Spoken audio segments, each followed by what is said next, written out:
ꯃꯇꯝꯒꯤ ꯃꯅꯤꯄꯨꯔꯤ ꯋꯥꯔꯤ ꯆꯦꯅꯦꯜ ꯑꯁꯤꯕꯨ ꯇꯥꯕꯤꯔꯤꯕ ꯈ꯭ꯋꯥꯏ ꯄꯨꯝꯅꯃꯛꯄꯨ ꯇꯔꯥꯝꯅ ꯑꯣꯛꯆꯔꯤ. ꯉꯁꯤ ꯑꯃꯨꯛ ꯂꯧꯕꯤꯔꯁꯤ ꯐ꯭ꯌꯨꯆꯔ ꯂꯚ ꯅꯪ ꯀꯅꯥꯅꯣ 9ꯁꯨꯕ ꯇꯥꯡꯀꯛ. ꯊꯥꯅꯤꯟꯒ ꯖꯦꯐꯀꯗꯨ ꯋꯥꯊꯤ ꯉꯥꯡꯅꯔꯒ ꯂꯩꯕꯅ ꯀꯤꯁꯣꯔ ꯑꯃꯁꯨꯡ ꯂꯦꯝꯕꯤ ꯆꯪꯉꯛꯄ ꯑꯗꯨ ꯎꯍꯧꯗ꯭ꯔꯤ. ꯀꯤꯁꯣꯔꯅ "ꯏꯕꯨꯡꯉꯣ ꯀꯩꯅꯣꯝꯇ." ꯖꯦꯐ: "ꯌꯥꯅꯤ ꯇꯥꯛꯄꯤꯌꯣ ꯄꯥꯕꯨꯡ." ꯀꯤꯁꯣꯔꯅ ꯑꯃꯨꯛ "ꯑꯩꯒꯤ ꯏꯆꯥꯅꯨꯄꯤ ꯑꯃ ꯏꯁꯤꯡꯗ..." ꯖꯦꯐꯅ ꯈꯨꯝꯂꯛꯏ. "ꯑꯣ ꯄꯥꯕꯨꯡꯂ, ꯌꯥꯅꯤ ꯁꯣꯝꯗ ꯍꯦꯛꯇ ꯐꯝꯕꯤꯌꯨ. ꯅꯨꯄꯤ ꯃꯆꯥ ꯑꯗꯨ ꯃꯅꯨꯡꯗ ꯇꯨꯝꯂꯤ." ꯂꯦꯝꯕꯤ ꯁꯨꯠ ꯇꯧꯗꯨꯅ ꯂꯩ. ꯀꯤꯁꯣꯔꯅ "ꯃꯃꯥ ꯃꯅꯨꯡꯗ ꯂꯩꯌꯦꯅꯦ, ꯆꯪꯉꯨꯔꯁꯤ ꯂꯥꯛꯑꯣ." ꯑꯅꯤ ꯑꯗꯨ ꯃꯅꯨꯡꯗ ꯍꯥꯏꯔꯞ ꯆꯪꯉꯨꯔꯒ ꯊꯣꯛꯂꯛꯏ. ꯀꯤꯁꯣꯔ: "ꯁꯤꯗ ꯐꯝꯂꯝꯃꯨ, ꯑꯩ ꯗꯣꯛꯇꯔ ꯑꯃꯨꯛꯇ ꯎꯅꯔꯨꯒꯦ." ꯂꯦꯝꯕꯤ ꯐꯝꯗꯨꯅ ꯁꯨꯠ ꯀꯞꯇꯨꯅ ꯂꯩ. ꯀꯤꯁꯣꯔꯗꯤ ꯗꯣꯛꯇꯔ ꯎꯅꯕ ꯆꯠꯈ꯭ꯔꯦ. ꯂꯦꯝꯕꯤꯅ "ꯏꯕꯨꯡꯉꯣ ꯅꯣꯏꯅꯔꯥ ꯏꯆꯥꯕꯨ ꯀꯜꯂꯛꯑꯦ ꯍꯥꯏꯔꯤꯕꯁꯦ?" ꯖꯦꯐ: "ꯍꯣꯏ ꯏꯃꯥ, ꯑꯩꯒꯤ ꯏꯆꯥꯅ ꯀꯔꯤ ꯋꯥꯈꯜꯗꯒꯤꯅꯣ ꯏꯁꯤꯡꯗ ꯆꯣꯡꯊꯔꯒ ꯁꯤꯒꯦꯅ ꯍꯣꯠꯅꯔꯤꯕꯁꯤꯕꯣ? ꯃꯃꯥ ꯃꯄꯥ ꯑꯩꯈꯣꯏꯅ ꯍꯣꯠꯅꯔꯤꯕꯁꯤꯡ ꯑꯁꯦ ꯃꯥꯅ ꯀꯔꯤꯝꯇ ꯈꯪꯗꯦꯅꯦ." ꯖꯦꯐꯅ "ꯑꯗꯣ ꯏꯃꯥ, ꯍꯧꯖꯤꯛꯇꯤ ꯀꯔꯤꯁꯨ ꯇꯧꯔꯔꯣꯏ ꯍꯥꯏꯔꯕꯅꯤꯅ ꯋꯥꯅꯤꯡꯉꯥꯏ ꯀꯔꯤꯁꯨ ꯂꯩꯇ꯭ꯔꯦꯗ. ꯐꯖꯅ ꯁꯨꯝ ꯌꯦꯡꯁꯤꯜꯂꯒ ꯂꯣꯏꯔꯦ." "ꯈꯪꯗ꯭ꯔꯦ ꯑꯩꯒꯤ ꯂꯥꯏꯕꯛꯁꯦ. ꯏꯆꯥꯁꯦ ꯅꯍꯥꯟ ꯃꯈꯩꯗꯤ ꯀꯔꯤꯁꯨ ꯇꯧꯈꯤꯗꯕꯅꯤ." ꯄꯨꯂꯤꯁ 2-3 ꯆꯪꯂꯛꯏ. "ꯁꯣꯝ ꯑꯅꯤꯁꯤꯔꯥ ꯅꯨꯄꯤ ꯃꯆꯥ ꯄꯨꯔꯛꯑꯦ ꯍꯥꯏꯁꯦ?" ꯖꯦꯐꯅ "ꯃꯥꯅꯤ. ꯀꯩꯒꯤ ꯑꯣꯏꯔꯕꯅꯣ ꯁꯥꯔ? ꯄꯨꯂꯤꯁ ꯁ꯭ꯇꯦꯁꯟ ꯐꯥꯎꯗ ꯆꯠꯁꯤ ꯂꯥꯎ." ꯂꯦꯝꯕꯤ: "ꯅꯠꯇꯦ, ꯀꯩꯗꯧꯕ ꯌꯥꯎꯔꯒꯦ ꯏꯕꯨꯡꯉꯣ?" "ꯄꯥꯈꯠꯄꯤꯒꯅꯨ. ꯁꯣꯝꯒꯤ ꯏꯆꯥꯅꯨꯄꯤꯅ ꯂꯩꯔꯝꯂꯤꯕ, ꯍꯥꯏꯕꯗꯤ ꯇꯥꯔꯝꯂꯤꯕ ꯃꯐꯝꯗꯨꯃꯛꯇꯗ ꯅꯨꯄꯥ ꯑꯃꯒꯤ ꯑꯁꯤꯕ ꯍꯛꯆꯥꯡ ꯑꯃ ꯐꯪꯂꯦ. ꯑꯗꯨꯒ ꯏꯅꯛ ꯅꯛꯄ ꯈꯔ ꯆꯠꯊꯣꯛꯂꯒꯁꯨ ꯅꯨꯄꯤ ꯑꯃ ꯒꯥꯔꯤ ꯃꯅꯨꯡꯗ ꯃꯩ ꯍꯧꯗꯨꯅ ꯁꯤꯔꯦ." 3 ꯑꯗꯨ ꯄꯥꯈꯠꯅ ꯌꯦꯡꯅꯩ. ꯖꯦꯐꯅ "ꯁꯥꯔ, ꯑꯩꯈꯣꯏꯗꯤ ꯇꯁꯦꯡꯅ ꯈꯪꯖꯗꯕꯅꯤ. ꯆꯨꯝꯅ ꯁꯨꯝ ꯈꯣꯏ ꯆꯣꯞꯆꯔꯨꯕꯅꯤ. ꯑꯗꯨꯗ ꯅꯨꯄꯤ ꯃꯆꯥ ꯑꯗꯨ ꯏꯁꯤꯡꯗ ꯇꯥꯗꯨꯅ ꯂꯩꯔꯝꯕꯗꯒꯤ ꯀꯟꯖꯔꯛꯄꯅꯤ." ꯄꯨꯂꯤꯁ ꯅꯨꯄꯥ 2 ꯑꯗꯨꯅ "ꯍꯣꯏꯅꯦ, ꯑꯗꯨ ꯄꯨꯝꯕ ꯑꯗꯨ ꯑꯥꯗ ꯍꯥꯏꯔꯨꯕꯅ ꯐꯒꯅꯤ. ꯑꯣꯏ, ꯅꯨꯄꯥ 2 ꯑꯁꯤ ꯍꯥꯞꯆꯤꯜꯂꯛꯑꯣ." ꯊꯥꯅꯤꯟ ꯑꯃꯗꯤ ꯖꯦꯐꯄꯨ ꯆꯤꯡꯗꯨꯅ ꯄꯨꯈꯤ. ꯂꯦꯝꯕꯤ ꯆꯠꯈ꯭ꯔꯤꯕ 2ꯗꯨꯗꯁꯨ ꯑꯃꯨꯛ ꯃꯆꯥꯒꯤ ꯀꯥꯗ ꯑꯃꯨꯛ ꯌꯦꯡꯗꯨꯅ ꯂꯩ. ꯀꯤꯁꯣꯔꯅ "ꯃꯃꯥ, ꯑꯉꯥꯡ 2 ꯑꯗꯨꯗꯤ?" "ꯄꯨꯂꯤꯁ ꯂꯥꯛꯑꯝꯃꯒ ꯄꯨꯈ꯭ꯔꯦꯅꯦ." ꯀꯤꯁꯣꯔꯅ "ꯑꯁ, ꯂꯨꯔꯤꯅꯤꯍꯦ. ꯅꯆꯥꯅꯨꯄꯤꯁꯤꯅ ꯒ꯭ꯌꯥꯟ ꯇꯥꯔꯕꯗꯤ ꯁꯦꯒ ꯃꯥꯏꯒ ꯍꯥꯏꯒꯗꯧꯕ. ꯒ꯭ꯌꯥꯟ ꯇꯥꯗꯕꯅꯤꯅ ꯀꯔꯤꯅꯣ ꯇꯧꯗꯣꯔꯤꯁꯤꯕꯣ?" ꯂꯦꯝꯕꯤꯅ ꯑꯃꯨꯛ "ꯅꯠꯇꯦ, ꯁꯣꯐꯤꯌꯥꯗꯤ ꯀꯃꯥꯏꯅ ꯇꯧꯔꯦ ꯍꯥꯏꯒꯦ?" "ꯃꯥꯁꯨ ꯃꯌꯨꯝꯗ ꯂꯩꯔꯦ. ꯒ꯭ꯌꯥꯟꯗꯤ ꯇꯥꯏ. ꯇꯧꯕꯇꯕꯨ ꯀꯔꯤꯁꯨ ꯈꯪꯗꯦ ꯁꯤꯅꯤꯅꯦ." "ꯑꯁ, ꯀꯔꯤꯅꯣ ꯑꯩꯒꯤ ꯂꯥꯏꯕꯛꯁꯤꯕꯣ?" "ꯅꯠꯇꯦ, ꯅꯨꯄꯥ ꯃꯆꯥ 2ꯗꯨꯕꯨ ꯄꯨꯂꯤꯁꯀ ꯆꯠꯈꯤ ꯍꯥꯏꯕ." "ꯃꯈꯣꯏꯅ ꯍꯥꯏꯔꯤꯕꯗꯨꯁꯨ ꯆꯨꯝꯂꯤꯕ꯭ꯔꯥ ꯂꯥꯜꯂꯤꯕ꯭ꯔꯥꯁꯨ ꯈꯪꯗꯦ. ꯀꯅꯥꯅꯣꯁꯨ ꯈꯪꯗꯦ. ꯑꯩꯗꯤꯀꯣ ꯁꯤꯅꯤꯡꯉꯦ ꯍꯥꯏꯔꯤꯕꯁꯤꯅꯤ." "ꯅꯨꯄꯥ ꯃꯆꯥ 2ꯗꯨꯗꯤ ꯏꯆꯝ ꯆꯝꯕ ꯃꯥꯜꯂꯤꯅꯦ. ꯐꯔꯦ, ꯑꯩ ꯁ꯭ꯇꯦꯁꯟꯗ ꯉꯥꯏꯍꯥꯛꯇ ꯌꯧꯔꯨꯈꯤꯒꯦ. ꯅꯪ ꯁꯤꯗ ꯅꯆꯥꯅꯨꯄꯤꯁꯤ ꯒ꯭ꯌꯥꯟ ꯇꯥꯔꯛꯄ ꯉꯥꯏꯔꯝꯃꯨꯀꯣ. ꯑꯩ ꯀꯨꯏꯔꯛꯑꯣꯏ." ꯑꯁꯨꯝꯅ ꯀꯤꯁꯣꯔ ꯁ꯭ꯇꯦꯁꯟꯗ ꯂꯥꯛꯂꯦ. ꯅꯨꯄꯥ 2 ꯑꯗꯨ SP-ꯒꯤ ꯇꯦꯕꯜ ꯃꯃꯥꯡ ꯑꯗꯨꯗ ꯂꯦꯞꯂꯒ ꯋꯥꯍꯪ ꯄꯥꯎꯍꯪ ꯇꯧꯔꯝꯃꯤ. SP-ꯗꯨꯅ "ꯁꯦꯡꯅ ꯈꯨꯝꯃꯨꯀꯣ, ꯅꯌꯨꯝꯗ ꯍꯟꯅꯤꯡꯂꯕꯗꯤ?" ꯊꯥꯅꯤꯟ: "ꯁꯤꯗꯒꯤ ꯍꯦꯟꯅ ꯁꯦꯡꯅ ꯀꯗꯥꯏꯗꯒꯤ ꯀꯣꯠꯂꯨꯗꯣꯏꯅꯣ?" SP: "ꯑꯣ, ꯈꯣꯏ ꯆꯣꯞꯄꯗ ꯊꯦꯡꯅꯕꯅꯦꯕ." ꯖꯦꯐ: "ꯍꯣꯏ ꯁꯥꯔ." ꯊꯥꯅꯤꯟꯅ ꯑꯃꯨꯛ "ꯍꯣꯏ, ꯈꯣꯏ ꯆꯠꯄꯗ ꯂꯝꯂꯩꯉꯥꯛ ꯑꯝꯇ ꯐꯥꯗ꯭ꯔꯦ. ꯁ꯭ꯀ꯭ꯔꯤꯎ ꯅꯥꯟꯊꯣꯛꯄꯤ ꯅꯨꯄꯤ ꯑꯃ ꯑꯣꯏꯅ ꯊꯨꯔꯦ ꯑꯗꯨꯅꯤ." ꯖꯦꯐ ꯊꯥꯅꯤꯟꯗ ꯈꯨꯅꯤꯡꯅ ꯍꯠꯂꯤ. ꯊꯥꯅꯤꯟꯅ "ꯑꯁ, ꯅꯥꯏꯃꯤ."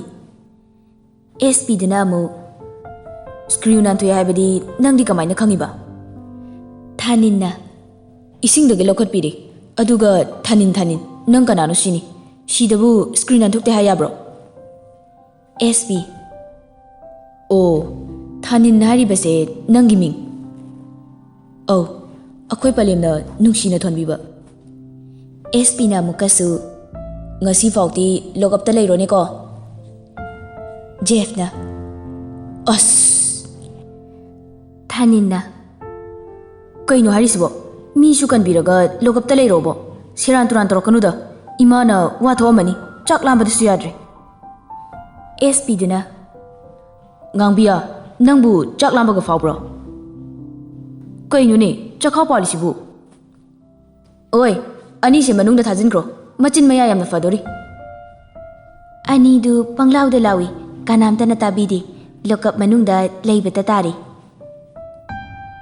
Kisor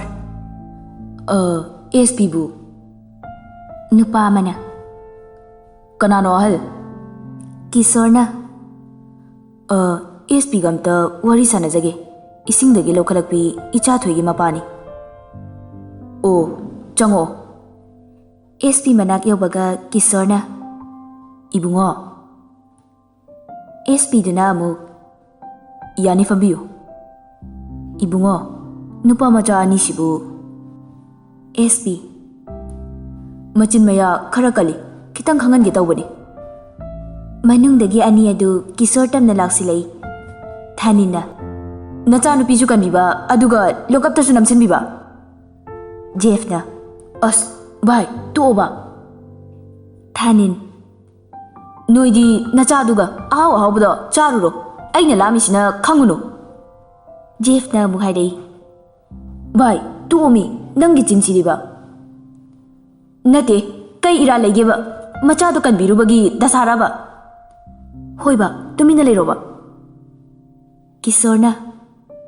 Ibungo, yaragadi nupa macha ni du thadok pada. SP aduna. Kashu hena kan bigano, machin katang chuman giye. Asigi photo se, khangbi bre yengu. Kisor, photo aduda mamit suktok ni yengi. Ibungo, photo asibu SP Khangbiragadi sengna haibiyu nupa asigi asibak changse aikhoina fangjare Kisor hairibasibu nupa asidi aingonda demand kya rak toramba mini ne SP nupa asi songi jana tarame haiba ising sida sina fangkibani kari haiba o Mana igi chabu hat na bahona ba sala ai bu shitaba SP Fore babung haujikti masak kita oirasu khangba ngamlabanina babung su ichagi nakta chapiro hayeng soidana ai amuk lakjage adu ibungo icha singa sibu ngasi gitangdi sida leijarasanu asumna Kisor wa manglaga hospital da halakle thoisu gyan taraduna tumina famlaga lerami lembi hanbire edana kari karam ta hore Kisor lembi na hangliba adu kari sukumdana icha thoibiya thoi mamitna yengdeng yenglei wadi nganglakte Kisor babung do singa hayu mane jada kari hai mara leibana masu sijaredana hayu ichana kari pami nang babung leirisidi thoina mukhum lei babung ai kaisu tawdreba tuminam ta leyo lembi Kisor de yengduna sign tawi Kisor tumina laikre somda thanin gi yumda Lalita na machabo halak bangaidi Lalita pharu yemase mahachadan ya ngangase pharu yeba aina nganna halau ko haikhrineba karisu na chumbideba mongonda Moiba warak pinaba leitabadagi icha ase lam yamne hele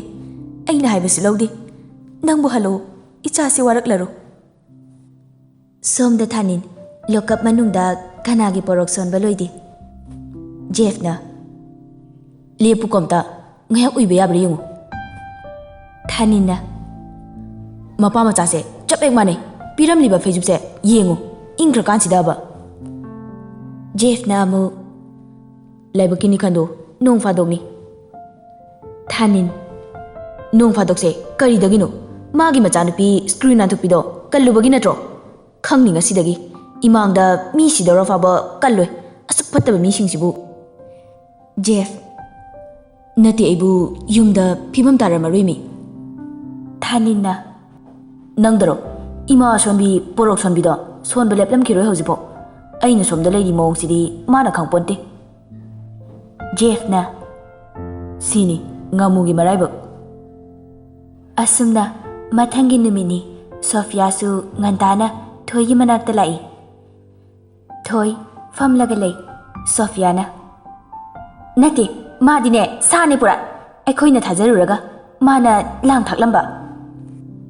Thoi di haujik oiba thaudok sing adu pukning lupti mana khali ba haibabu thanin dikla magi mamita ising na taba numita ukiba sing aduni.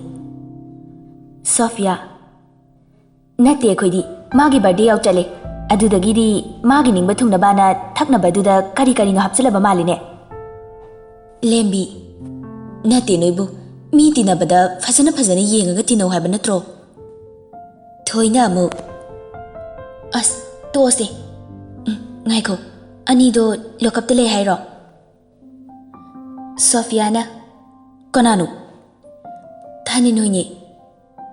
Oh ai isa kaisu tawdre ai station da jatke mara leitaba mibu fazin biya bro. Asumna Thoina ningai tawduna station da laklaga nupa ani dubu lawthokle punna gari achaubaduda driver na thauduna lai.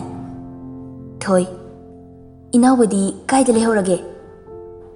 Sophia tani ngaktaba ataidi ingak ngakne yengne kananasu pakhum pirakte. Thoina madi ngarangi kanbada yahaudraba madaw yai. Thaninna how namanabase kaiming kauge madi amta udre. Jeff kowe. Oh ado aikhoida chak charusiko aduga noigi leifamda amuk chatnaba.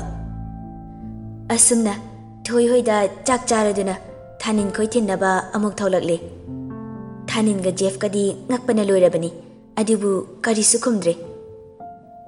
Thoina hana Thanin ga inaubagana leiramba mafam aduda thinna baire. Kaka edi tamna thauro. Thanin kaka kaino edi da kadawdo lege CV dane. Thoina oh CV da muk leirabo yumdara. Thaninna hoi wakalda mukali yam khangbai type angau bisidi. CV tamna laklabada konthongda gari du khamlaga manungde hek changkibaga Lalita mangonda waisilamliba adu sumchitka konana machabu tanaki. Thanin ima ai haigeba warido ai fazana tamgeba se amta thamo. Lalitana hai Chandan nang nai si kayam kuino otkidori ha kayam kuire nang nai olaise.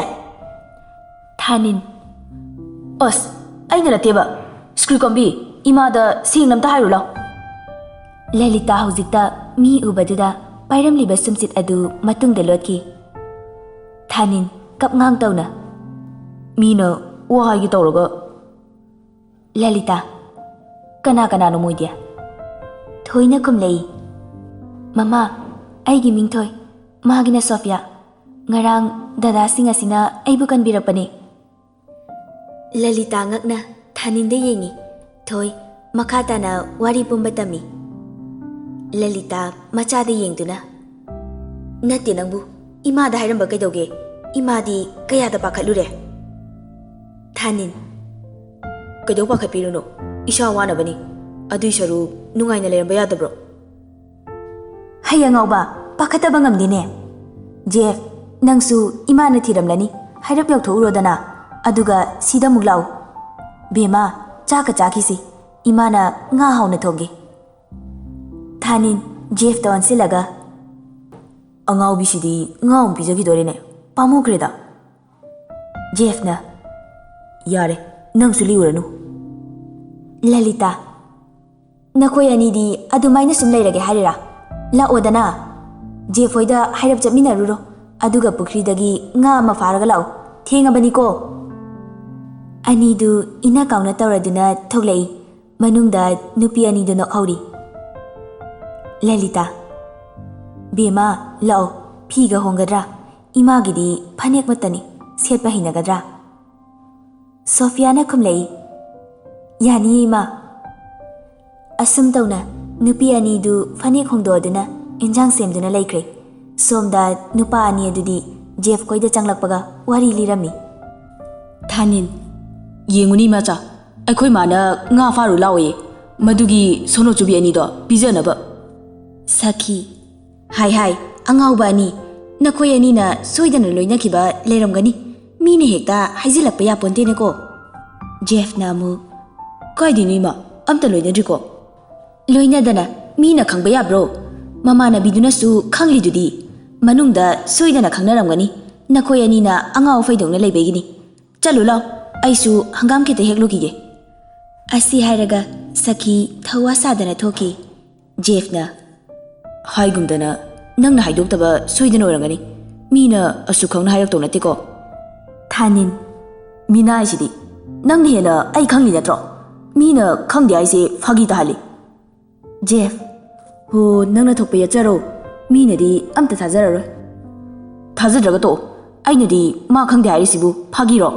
Makok chakpagi pangai da haram bayai kaino Khangdre da tawrise Mama na vithuwa gauna chak labra kaino Dinner di chancing hoge tawni Phibam mara di no pai Thanin na amuk Nahum da sechalakani he Yenghawro nang mama na bido Ai di pamjadre Asi hairaga mang tharaduna chatki Jeff Hey phagi tawni ne Sauri mali ne Screen lan thukpidubu hanna yengbidaw na teko Thanin Yengunu na chap horo nang As mi tani kaino Yam pamjadai Sum phagi tawni Wahai di henmandro Imung da muk onsindena lawi Ima Ai Thanin noi da chale Horen chak toklaga laage Thanin Noi gi hangam thongne dai adu charu cho Jeff na Hais Nangisi nathantagi oiningbagi wari ma yawi Screw nan thokpe anima Thanin Chana manakta chatliba Jeff ki samdu foiraga chingdana chatli Thanin Dang yam haukodana Jeff na Karino sibo nupidagi helimi Amta lokthokse Naye karino ngawbra khangdine Thanin Adudi adumaina amukhana haizararoin hayo Tabada ataba misingna Nakong itaba yawnarambani nangi wado Jeff Phagi tawne Thanin Jeff ki lumangi samdo khangta thadoga hanagum chatli Jeff na Nate nangi naraibaksibu phai haigadro thi haigadro Thanin na amuk Thanin gi laibakse thianba sukya yade fahangadaba se fahangadaba ko Jeff na Adu etardi screw na thokpido kamaina no Thanin Madi aiga mari leinade aina su masa khangde Jeff na amuk Mana khangisidi kamdauba Tanja aduda mayum yaure Thoi khudai ani pairaga mangol da leplami Thanin na Lai oknare Thoi na amu Noi saise lai yamna leibra Jeff na nokladuna Oh leiye lai jaungne lai pikkanate As kireda Se khudai se hongdo aduga nga farunaba Thanin wakhalda Thibong di bako Jeff na kumlay Hoy kaino Thoi khudai du piram laga sumlep tu na lay Nupa ani du di khudai du su hongdi Thanin na Nang sumlep khidero Nga se nang wina faru ragero Thoi na ngak na Natiye nui na faru duni Ay di haisu haitana Nang na faru kaino Khudai sisu nang na selo Asi haraga Thoi da khudai du pirai Thoi ngak na khudai du da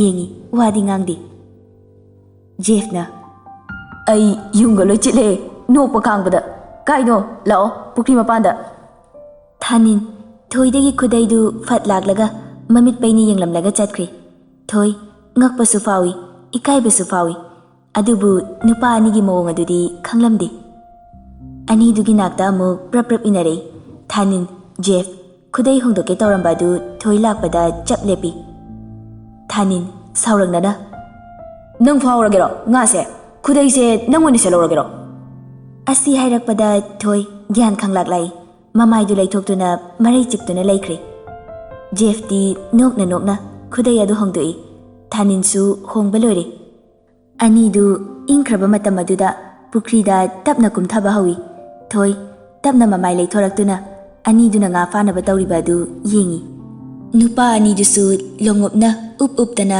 nga tanari mathakta thoisu thawai tana yengi thanin tapna he sor sungfa faranu masigi nupi se yam nungsidre sungfa faranu ko hangam bijaraga thadokige Jeff ti tarabanina thanin gi mawang adu deno I thoi mathakta gi karisu khangdana Jeff nga yarbo thanina Jeff si nangna hanbro lekhom le nang sida namsen ni ko Jeff tapna thanin da haire aidi yengba ngamoi ko thanina farasu patrasu nangonda gi haliba da je point ko adudi nate thoi tumina laikre wakhalda thanin gi manadaba mawang adudi khangdaba nate Jeff na ses yade ko midi warakpaga hokre thanin nangsu namai fajabda lainang jani ngasi thoina mu da Jeff nga yarbo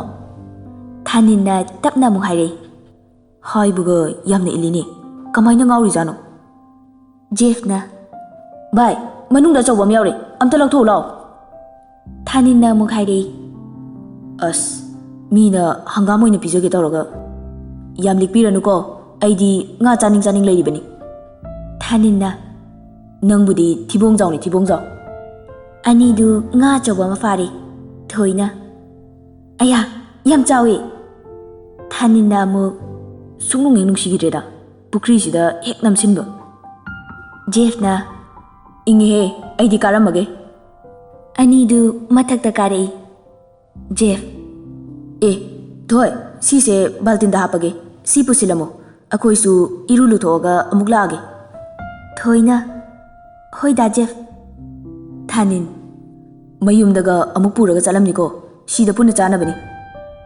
thoina is aibu angaubi dongna thanina nangbu ngauri haige taramba wahaya du Jeff thanin gi machindu khangme meli thoidi nga yoba baltindu yanyandana chatkre thanin na thadukna batawbasu Jeff thoi chatkrabada thadorai thanin ngawbro nakhutne na lahing manamsiga Jeff na mu nangni ngawri di haiba yaba yadabasu khangde mina takraga nungai gadro thanin chathoi ngawri sibu karisu khangloi nangni ngawri di mi se nangna namdana ngahole thanin na mukhum lei is hojikta da achumbaga sadana nangsu khangi natro asise angawbi ni haba Jeff na hoi angawbi ni lehoro nang aduda asi haraga hogalaga chatki tawi amu fathalaglaga isinga sokpa leiribadu hairab